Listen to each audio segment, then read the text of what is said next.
Let's talk about another person that we can call a unique human being. That's your personal friend, General Muhoozi of Uganda. Rwandans, when he tweeted on his personal handle that he was coming to Rwanda for the inauguration, I went through the comments. A lot of the comments from Rwandans were extremely warm towards him. There is a feeling that, this is a person who helped thaw a very frosty Ugandan-Rwandan relationship. You know more than most not only what transpired to cause all the problems, but you also know what role he played personally to break the ice. Tell us, can you share some of your insights? I would be reluctant to say many things. Say what you can. For purposes of confidentiality. But what I can say is, what Muhoozi demonstrates is two things. Extraordinary courage. And the second is a kind of Pan-African spirit. Even whenever Uganda and Rwanda have disagreed and fought, I don't know whether this is safe for me to reveal, John Muhoozi had never agreed with a lot of the positions the government of Uganda took against Rwanda. He retained a certain degree of emotional distance from the quarrels and addressed the matter from two perspectives. One, strategic interest. Rwanda is a strategic ally of Uganda. There may be subjective differences, but objectively, our destinies are intertwined. That is his first position. The second is that General Muhoozi understands that President Kagame is a reliable person. If you want to have an agreement with someone and you can trust them, and many people within the Ugandan leadership don't believe this or would want to erase it, if you want to have an ally whom you can trust that will be there for you in good times or in bad times, whether it rains or it shines, in winter or in summer, during the ups and downs of this mortal, veilful life. And now, this makes me emotional.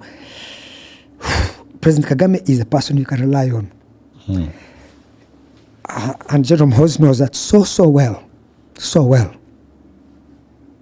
And I think that the driving factor in rebuilding this relationship is that at his birthday, he did mention this because some people in Ugandan intelligence were manufacturing fake intelligence saying Kagame is planning to kill Muhoozi, Kagame is planning this. They wrote so many reports to MK in order to win him over from having a positive view of Rwanda and President Kagame. That Muhoozi triumphed over that, I think for me, is one of the greatest symbols of human resilience. Ati urashaka inshuti itazagutererana mu mihana, hitamo nyakubahwa Perezida Paul Kagame. Uyu ni umunyabushobozi ntagereranywa. Yabigarutseho rero ni Andrew Mwenda, tugiye kuba dukomoza ku kiganiro kirekire kirata kandi kivuga ibigwi nyakubahwa Perezida Paul Kagame n'igihugu cy'u Rwanda. 5 ni muri iyi nkuru yacu, nkaba nongeye kuguha ikaze nk'ibisanzwe mu makuru atandukanye tugenda tukugezaho umunsi ku wundi. Andrew Mwenda, uyu ni umunyamakuru rurangiranwa ukomoka mu gihugu cy'abaturanyi cya Uganda, akaba umwanditsi w'ibitabo n'umusesenguzi kabuhariwe muri politiki mpuzamahanga, by'umwihariko iyo mu karere k'ibiyaga bigari. Ubwo rero yabigarukagaho ejo bundi mu kiganiro yagiranye n'umunyamakuru, ahanini yibanze cyane ku muhango w'irahira rya nyakubahwa Perezida Paul Kagame ryabaye tariki ya 11 Kanama 2024.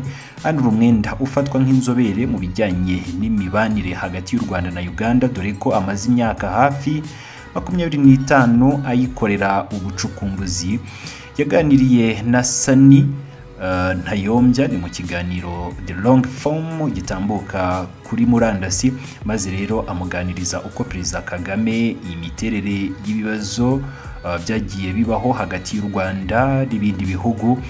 Yewe rero anagaruka ku bijyanye n'ubucuti buri hagati ya nyakubahwa Perezida Paul Kagame, Muhoozi Kainerugaba, ni General Muhoozi Kainerugaba, ndetse nuko uyu mugabo Muhoozi Kainerugaba yagiye akemura amakimbirane yari hagati y'ibihugu byombi. Andrew Mwenda avuga ko mbere yuko aganira bwa mbere cyangwa se agirana ibiganiro bwa mbere na nyakubahwa Perezida Paul Kagame mu mwaka wa 2001 ngo yari asanzwe amwumva mu mateka ya Uganda nk'umusirikare utavugirwamo kandi rero ufata ibyemezo bikarishye ngo kuko yari amuzi gusa nk'umuntu wagize uruhare mu ntambara zo kubohora Uganda n'u Rwanda, umugabo utagamburuzwa n'ibihe.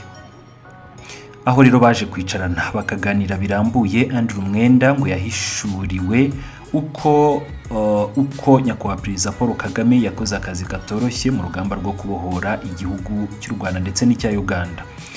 The long form yayihishuriye byinshi rero bitandukanye ku bijyanye nuko yatunguwe n'urugwiro nyakubahwa Perezida Paul Kagame yakirana abamugana, ariko cyane cyane ubumenyi bwimbitse cyane kuri ubu ngubu ngo niyo ngingo yose ikiganiro icyo gihe bagiranye: politiki mpuzamahanga, ubukungu bw'isi yose, igisirikare, diplomasi, kugeza no ku mikino asesengura ngo kurusha n'abatoza. Andrew Mwenda ngagasanga ubwo bumenyi n'ubushobozi ari byo rero bisobanura impamvu ibihangange ku isi yose mu nzego zose bigirira icyizere nyakubahwa Perezida Paul Kagame. Andrew Mwenda ati si abantu benshi cyane ku isi usanga izo ndangagaciro bazifite, ari nayo mpamvu rero nta muntu ushyira mu gaciro utakunda nyakubahwa Perezida Paul Kagame.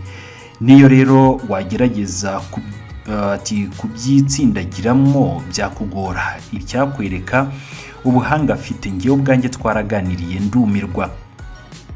Ubuhangange bwa nyakubahwa Perezida Paul Kagame, dusubire inyuma mu mateka ya vuba ahangaha mu mbwire irahira ry'umukuru w'igihugu ryitabiriwe n'abaperezida 27. Nagize amahirwe yo gusura umuryango wa nyakubahwa Perezida Paul Kagame, nshimishwa no kwicisha bugufi n'abasanganye. Atabasura imbuga nkoranyambaga babonye amafoto ya General Muhoozi Kainerugaba ari mu rugo kwa Perezida Kagame. Ni mu bari baherekeje General Muhoozi harimo Andrew Mwenda, dore ko rero hanabaye ubusabane bwo kwizihiza bukuru y'uwo muhungu w'imfura ya Perezida Museveni wa Uganda. Ni mu kiganiro cya Sani na Yombya, bwana Andrew Mwenda yavuze uburyo mu rugo iwe kwa Kagame atifataga nk'umukuru w'igihugu, ahubwo yitwaraga nk'umubyeyi, sekuru w'abana, nyir'urugo wishimira ko abashyitsi bisanzura mu rugo rwe. Ubwe rero akavuga ko yizimaniraga abashyitsi bari bamusuye akabazanira icyo kunywa. Ati mbese aharanira ko abamugana bataha bishimye. Andrew Mwenda mu byishimo byinshi nk'uko byagaragaye rwose no mu mashusho yakomeje agira ati ariya mafoto ni ngewe wayafashe nyashyira ku mbuga nkoranyambaga zanjye, nayafashe ubwo nari mu rugo kwa nyakubahwa Perezida Paul Kagame.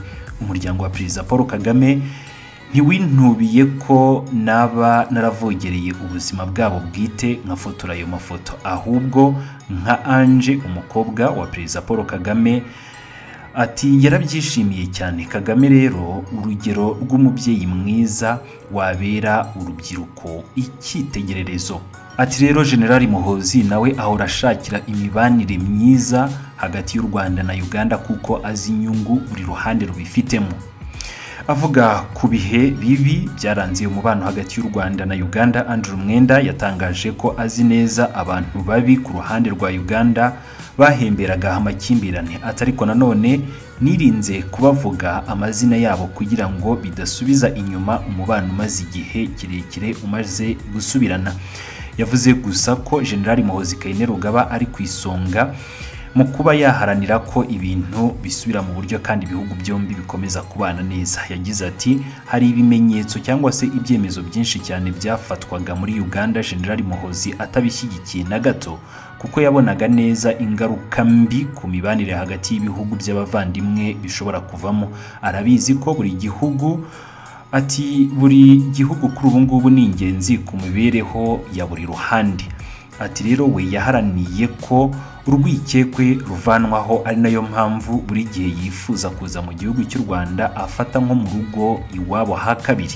Perezida Kagame rero ngo ni inshuti idahemuka haba mu bibi no mu byiza, nk'uko n'ubundi uyu mugabo Andrew Mwenda yakomeje abigarukaho. Ni nabyo biraza kutuganisha ku musozo w'iyi nkuru. Ahanini twaje kugaruka ku kiganiro cyamaze isaha yose yagiranye n'iki gitangazamakuru cyo kuri murandasi. Twe rero twagerageje kugaruka ahanini ku bijyanye n'ibigwi bya nyakubahwa Perezida Paul Kagame, uko yamuvuze ndetse n'uko yagarutse ku mubano w'igihugu cy'u Rwanda na Uganda. Uyu Andrew Mwenda yahishuye ibinyoma bya bamwe mu bashinzwe iperereza muri Uganda bigeze guhimba igihuha ko u Rwanda rwaba rwifuza kugirira nabi General Muhoozi. Ati ibingibi rero babyimye amatwi kuko afata Perezida Kagame nk'inshuti nyanshuti mu bihe byose. Ati General Muhoozi ntiyari kwemera ayo materanya ngo atakaze inshuti idahemuka. Arabizi neza ko Perezida Kagame ari umugabo udahemuka kandi utamutererana mu mvura y'amahindu cyangwa se mu izuba ry'igikatu. Azirikana ko inshuti ari inshuti kandi inshuti kitakuvaho mu kibazo icyo ari cyo cyose cyaba cyakubayeho. Perezida Kagame rero niwe mahitamo meza kuri njyewe, ndetse ku ruhande rwa General Muhoozi nawe nuko, no ku bandi bose bamenya neza nyakubahwa Perezida Paul Kagame. Andrew Mwenda kandi yanagarutse ku mateka ibihugu byombi bisangiye, akwiye ngo no gukomeza kuba umusingi w'ubuvandimwe. Yatanze urugero rw'abaturage ba Uganda bo mu bwoko bw'Abanyarwanda banafite uruhare rukomeye cyane mu buzima bwa Uganda. Uyu mugabo yerekanye ko Abagande bo mu bwoko bw'Abanyarwanda bari no mu myanya ikomeye cyane mu butegetsi bwa Uganda, ariko nanone agaya cyane bamwe mu bategetsi b'ibirumira habiri. Ni abategetsi ngo b'ibirumira habiri bafata abo bantu nk'abanyamahanga maze ngo bakanabiheraho bahimba pasiporo ya Uganda. Bwana Mwenda asanga ngo iyo myumvire nayo ikwiriye guhinduka kugira ngo kubuza bamwe uburenganzira bwabo bitazakurura andi macakubiri. Ikiganiro cya Andrew Mwenda cyagarutse no ku kibazo cy'intambara yo muri Congo, maze agaya cyane mpatsi ibihugu bo rero bakomeje kugenda benyegeza umuriro bagamije kwibonera inyungu zabo bwite. Yanenze kandi imiyoborere mibi yakomeje kuranga abategetsi ba Congo bashyira imbere inyungu zabo batitaye ku kaga abaturage bamazemo imyaka n'imyaniko. Andrew Mwenda asanga ikibazo cya Congo cyakagombye kurangizwa n'umuhate w'ibihugu bigize akarere, aho kwinjira cyangwa se kurarikira kugana mu nzira z'intambara zitabageza ku gisubizo. Aha rero agasoza agira ati nge ntekereza ko ikibazo cya Congo gikwiriye kuba cyakemurwa n'umuhate w'ibihugu bigize akarere, aho kwiringira abatazi cyangwa se abirengagiza ipfundo ry'ibibazo. Nguko rero uko byifashe, mukomeze mugira ibihe byiza. Let's talk about another person that we can call a unique human being. That's your personal friend, General Muhoozi of Uganda. Rwandans, when he tweeted on his personal handle that he was coming to Rwanda for the inauguration, I went through the comments. A lot of the comments from Rwandans were extremely warm towards him. There is a feeling that, this is a person who helped thaw a very frosty Ugandan-Rwandan relationship. You know more than most not only what transpired to cause all the problems, but you also know what role he played personally to break the ice. Tell us, can you share some of your insights? I would be reluctant to say many things. Say what you can. For purposes of confidentiality. But what I can say is,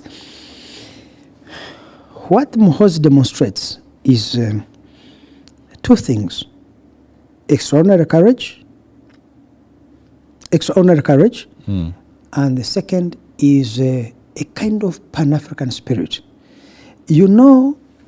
Even whenever Uganda and Rwanda have disagreed and fought, I don't know whether this is safe for me to reveal. General Muhoozi had never agreed with a lot of the positions the government of Uganda took against Rwanda. He retained a certain degree of emotional distance from the quarrels and addressed the matter from two perspectives. One, strategic interest. Rwanda is a strategic ally of Uganda. There may be subjective differences, but objectively, our destinies are intertwined. That is his first position. The second is that General Muhoozi understands that President Kagame is a reliable person. If you want to have an agreement with someone and you can trust them, and many people within the Ugandan leadership don't believe this or would want to erase it, if you want to have an ally whom you can trust that will be there for you in good times or in bad times, whether it rains or it shines, in winter or in summer, during the ups and downs of this mortal, baleful life. And now, this makes me emotional. President Kagame is a person you can rely on. And General Muhoozi knows that so well. And I think that the driving factor in rebuilding this relationship is that at his birthday, he did mention this because some people in Ugandan intelligence were manufacturing fake intelligence saying Kagame is planning to kill Muhoozi, Kagame is planning this. They wrote so many reports to MK in order to win him over from having a positive view of Rwanda and President Kagame. That Muhoozi triumphed over that, I think for me, is one of the greatest symbols of human resilience. Ati urashaka inshuti itazagutererana mu mihana, hitamo nyakubahwa Perezida Paul Kagame. Uyu ni umunyabushobozi ntagereranywa. Yabigarutseho rero ni Andrew Mwenda, tugiye kuba dukomoza ku kiganiro kirekire kirata kandi kivuga ibigwi nyakubahwa Perezida Paul Kagame n'igihugu cy'u Rwanda. 5 kuri 5 ni muri iyi nkuru yacu, nkaba nongeye kuguha ikaze nk'ibisanzwe mu makuru atandukanye tugenda tukugezaho umunsi ku wundi. Andrew Mwenda, uyu ni umunyamakuru rurangiranwa ukomoka mu gihugu cy'abaturanyi cya Uganda, akaba umwanditsi w'ibitabo n'umusesenguzi kabuhariwe muri politiki mpuzamahanga by'umwihariko iyo mu karere k'ibiyaga bigari. Ubwo rero yabigarukagaho ejo bundi mu kiganiro yagiranye n'umunyamakuru, ahanini yibanze cyane ku muhango w'irahira rya nyakubahwa